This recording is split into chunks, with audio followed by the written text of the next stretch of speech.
경찰의 과잉 진압으로 인한 흑인 남성 사망 사건 이후 미국 전역에서 항의 시위가 확산되고 있습니다. LA 폭동의 악몽이 반복되진 않을지 한인사회 긴장감도 높아지고 있는데요. 최연선 한국국제교류재단 LA 사무소장 화상전화로 연결해 보겠습니다. 안녕하십니까? 안녕하세요. 네, 저 소장님, 한인타운에 장갑차까지 등장했다면서요. 어떤 상황입니까? 네, 공권력 남용 규탄 시위가 좀 극심해지면서 사실은 치안이 불안정해지고 방화나 약탈을 넘어서 많은 그 소요가 극심해졌기 때문에 LA K타운에 위치한 LA 상인들이 상공위원회를 통해서 그리고 시장이랑 주정부를 통해서 사실은 92년과 같은 폭동의 사태가 다시 심화되지 않도록 하기 위해서 미연에 방지하기 위해서 체계적으로 사실은 주방위군 주둔을 요청을 한 상태고요. 사실은 그 방위군이 방위군이 주둔함으로써 많은 그 혼란이 사회적인 혼란이 방지되고 있는 효과가 나타나고 있다고 볼 수 있습니다. 예, 말씀해 주셨지만 방위군 투입 후 사정이 좀 나아진 거군요. 아니면 더 심각해지는 부분도 있나요? 예. 네, 많이 좋아졌습니다. 사실은 코리아타운의 그 상권의 요소에 지금 분할해서 배치가 되고 있는데요. 그 방위군 투입과 동시 병행적으로 지금 이루어지고 있는 것이 저녁 통행금지령인데요. 이게 이제 하루하루 상황을 보아가면서 통행금지 시간을 변동적으로 적용하고 있는데 오늘 드디어 좀 6시부터 시행되던 것이 9시에서 새벽 5시로 조정된 것으로 봐서 많이 안정이 되고 있다고 볼 수 있습니다. 네, 계신 곳 바로 집 앞에서도 경찰과 대치하는 시위대 목격하셨다고요? 네, 사실은 좀 대치 상황이 27일부터 시작이 됐는데 지난 주말에 조금 정점에 이르렀고요. 제가 정점에 이른 주말인 토요일, 일요일에 사실은 토요일에 집회 장소가 여기 LA 미드윌셔 지역인 펜 퍼시픽 파크였고 그게 집 앞이었는데요. 한 두세 개 블럭이 막혀 있었고 방화가 좀 있었고 제가 외출을 했다가 돌아오는 길이었는데 바로 집으로 들어올 수가 없어서 한 5개 블럭을 위쪽으로 올라갔는데 거기가 뭐 멜로즈, 웨스트 할리우드 이런 지역입니다. 근데 사실은 이번 그 시위를 주동한 사람들이 SNS를 통해서 좀 모임을 조합을 한 것 같은데요.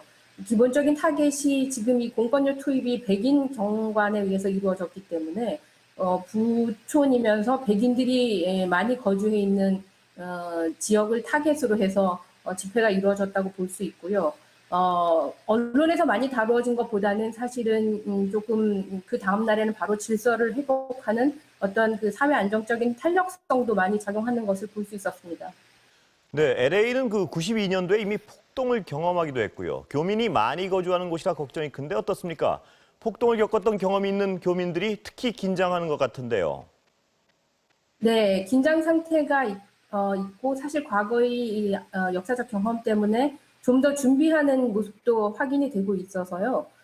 그 폭동의 경험 때문에 사실은 어떤 이 사회 불안정 요소를 완화시키는 그런 시스템이 가동하고 있다고 볼 수 있습니다. 방위군도 그렇고요. 그다음에 야간 통행 금지령을 내린 것도 그렇고요. 사실은 시위대가 다 폭도로 변화되는 것은 아니고 시위는 사실 평화적인 시위를 하고 있고 표현의 자유가 이 민주주의에서 잘 보장이 되고 있는데 일부 몰지각하거나 비이성적인 시민 중에 이런 사회 불안정한 틈을 타서 약탈을 일삼고 있고 그 약탈이 사실은 코로나19 사태로 경제적으로 좀 취약해진 계층에서 많이 나타나고 있어서 그것을 체계적으로 방지하고자 하는 것이 사실은 92년 경험을 통해서 많이 학습이 되었고 사실 여기 현지 총영사관에서도 해외에서 가장 많은 교민이 거주하고 있는 LA의 그 치안 문제에 있어서 그런 역사적 사건이 다시 반복되지 않도록 하기 위해서 많은 그 노력을 했다고 볼 수 있습니다. 네, 많은 대비는 하고 있는 것 같은데요. 말씀하신 것처럼 92년 LA 폭동, 그 계기가 됐던 로드니 킹 사건 역시 흑인과 백인 경찰 간의 갈등으로 벌어진 일이었습니다. 당시 네. 한인 사회가 굉장히 큰 피해를 입었는데요. 이번 사태가 네. 제2의 폭동으로 번지는 거 아닌가? 여기서는 그런 걱정하는 분들 꽤 계십니다. 어떻습니까? 보시기에. 네, 그런 걱정이 뭐 계속 그 촉각을 곤두세우고는 있는데 그런 걱정이 크게 실현될 거라고는 생각하지 않습니다. 그때는 거의 준비가 돼 있지 않았고요. 사실은 LAPD가 한인타운에 브랜치 오피스가 없었는데 가장 큰 그 상가가 밀집해 있는 올림픽 거리에 LAPD 분사가 나와 있고요. 그리고 그때의 경험을 바탕으로 저희 이 총영사관에서 영사 업무를 담당하시는 많은 분들, 뭐 파견 나오신 경찰 영사분들 해서 협조 체계가 아주 잘 이루어지고 있고요. 한인회라든가 한인상공회의소에서도 교민의 안전과 그 상권의 어떤 안정적인 운영 그런 것에 관심을 많이 가지고 있어서 그런 우려는 크게 염려하지 않아도 될 것이라고 생각합니다. 네, 그 한인회 차원에서도 꽤 대비를 하고 계신 것 같은데요. 지난 1일 LA 네. 한인회가 주최한 커뮤니티 비상대책회의 이런 게 열렸다던데 어떤 내용이 오갔나요? 그러니까 92년의 아픈 경험 때문에 사실은 자체적으로 무장을 하고 사업을 해야 하느냐 말아야 되느냐에 대해서 논의가 이루어진 것 같고요. 여기서 그때와 대비해서는 지금 전체적으로 그래도 체계적으로 운영되는 면이 많아서 무장한다는 것이 또 어떤 다른 주변의 사람들한테는 더그 폭동 같은 것을 불러일으킬 수 있는 여지가 되기 때문에 자체적으로는 무장하지 않고 그냥 평화롭게 평상시대로 상업을 하는 것으로 그렇게 결론을 낸 것으로 알고 있습니다. 네, 그런데 가게를 꾸리고 계신 분들은요. 코로나19로 인해 경제적 어려움에다 이제 이번 시위 사태로 더 어려워졌을 것 같은데요. 한인 사회의 어떤 경제적 대응은 어떻게 하고 계신가요? 사실은 코로나 이후에 그 생계 보조금이 지급이 되고 있고요. 그다음에 상업 기금이 조성이 돼서 이런 그 예측하지 못한 경제적인 변동이라든가 사회 변동에 대응할 수 있는 그런 기금이 조성이 돼서 신청을 받고 있고요. 지금 이런 사회적인 어떤 데모 때문에 불이익을 받은 상권 같은 경우에는 LA 경찰서라든가 총영사관이라든가 한인의 LA 상공회의소를 통해서 기금 신청을 할 수 있도록 하고 있어서 공적 부조가 어느 정도 가동되고 있다고 보시면 될 것 같고요.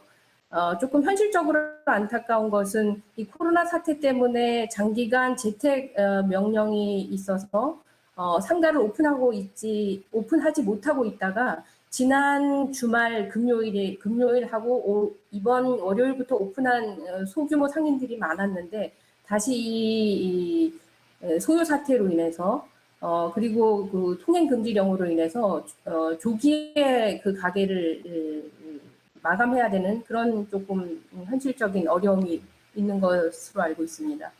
네, 그 필라델피아는 LA보다 훨씬 피해가 크다고 알고 있는데요. 그쪽 소식은 좀 듣고 계십니까? 네, 지금 뭐 전반적으로 LA에서 재택 명령이 발효된 지 3개월이 지났고 사실은 무기한 연장된 상태고요. 뭐 발표되기로는 LA 타임즈에서 7월 4일에 본격적으로 모든 상가가 오픈될 수 있도록 하겠다는 건데 동부 쪽에서는 아무래도 이번 사건이 조금 미네소타에서 터졌기 때문에 동부 쪽이 조금 더 영향이 큰 것 같고요. 아무래도 흑인 퍼퓰레이션이 많은 곳이 사회적인 어떤 피해가 많이 있다고 전해 듣고 있습니다. 네, 이번 사건으로 인종차별에 대한 논란이 다시 뜨거운데요. 항의 시위에 참여하는 분들은 주로 어떤 분들입니까? 제가 언론상에서 본 것도 그렇고 실제로 이 항의 시위가 조직되는 것을 봤을 때 온라인 상에서 소셜 네트워크를 많이 활용하고 있기 때문에 아무래도 젊은 사람들이 많은 것 같고요. 인종적으로는 뭐 흑백, 에이전, 의식적으로 이런 공권력 남용에 대해서 명확하게 의사표현이 이루어져야 된다고 생각하고 있는 지식인층은 거의 참석하고 있다고 보면 될 것 같습니다. 근데 일부 이제 좀 몰지각한 사람들이 약탈 행위를 하고 있는 것으로 알고 있습니다. 네, 미국 사회에서는 동양인 차별도 적지 않지 않습니까? 이번 사건 이후에 동양인 상대로 한 어떤 차별이 더 심해질 거라는 어떤 우려 같은 건 없습니까? 네, 사실은 그 코로나 바이러스 때 그 중국에 대한 어떤 그 뭐 대통령을 위시해서 혐해라든가 아니면 그 근거 없는 혐오 이런 것들이 사실은 많이 번지고 있었고 그게 이제 사회적으로도 일부 시민들 사이에서 나타나고 있었는데 이번 이 경찰력, 공권력 남용에 대한 시위에 있어서는 사실은 흑인과 백인의 갈등이 더 크기 때문에 아시아로 번지는 경우는 거의 없다고 말씀드릴 수 있을 것 같습니다. 네, 사건 발생 이후에요. 시위가 계속 잦아들지 않고 오히려 확산됐습니다. 왜 이렇게 사태가 확산되고 있나요? 사실은 뭐 제 개인적인 의견일 수도 있는데요. 이 흑백 갈등은 뭐 역사적으로 한 50여 년 이상 계속 지속되어 왔던 거고 그게 뿌리 있게 인식 속에 남아 있고 특히 이 제가 뭐 자료를 찾아보니까 이번 그 미네소타에서 벌어진 조지 로이드 같은 경우에 체포 과정에서 무릎으로 이제 숨을 조이는 그런 어떤 압박하는 것으로 인해서 질식한 경우가 뭐 50년간 한 44건에 이른다고 하거든요. 그러니까 그런 고쳐지지 않는 어떤 경찰, 백인 경찰의 관행, 그것이 어떻게 보면 사실은 행동으로만 나타나는 것이 아니라 그들이 그 흑인에 대한 근본적으로 가지고 있는 인식에 대해서 어떤 사회적으로 확실하게 교육이나 아니면 정화 운동이나 이런 것이 필요하다고 생각을 하고요. 그런 것이 사실은 데모대에서 이 LA 같은 경우에는 지금 쓰는 구호가 경찰에게 예산을 배분하지 말라는 구호도 오늘 나오고 있고요. 그리고 앞으로는 사실은 이 경찰들에 대한 어떤 그 의식 교육 그런 것이 더 철저하게 많이 이루어져야 된다고 생각을 합니다.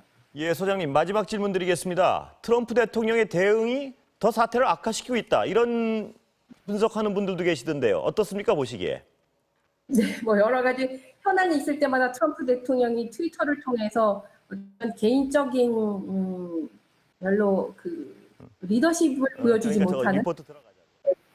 그런 답변을 많이 트위팅을 하고 있어서 더 사태를 잠잠하게 잠재우지 못하고 기름을 끼얹는 격이 많았다고 생각이 됩니다. 네, 아무쪼록 한인들이 더 이상 피해를 입지 않았으면 하는 바람입니다. 오늘 전화 연결 감사합니다. 네, 수고하세요. 감사합니다.